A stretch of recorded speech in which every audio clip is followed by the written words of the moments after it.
zabe listo ja, ez? Bai, amaitu da udako lana eta oin ikastera. Penigaz edo?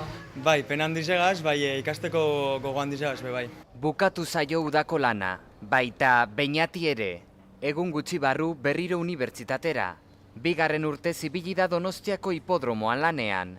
Udaren bukaerarekin batera lanaren bukaera dator, eta hori berriro kurtsora buelta, ikasketetara zentratzea, eta hori, igual kurtsoan zehar lana bilatzea zailago dago, beraz, bakoitzago da ikasketetan zentratzea, eta gero ja udaran berriro bilatuko dugu lana errezagoa delako eta.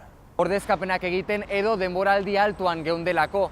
Udako lanak batez ere hirugarren sektorean kokatzen dira, hoteletan, jatetxetan edota izozkidendetan, gehienek asteburu honetan agur esango diote udako lanari.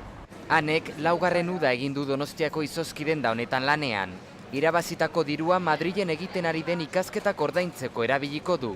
Nebak ere denda berean lan egiten du. Naia lehen urtean hasi zen, eta bide batea bukatzen dugu, zepeare bai kanpoa doa ikastea, orduan gaur bukatzen dugu bilek. Dirua behar dudalako kanpoan ikasten dutelako, nire gastuak nik ordaintzen ditut, gurasoa ja unibertsitatea ordaintzen dute, orduan ja diru horrekin etxia eta gastuak.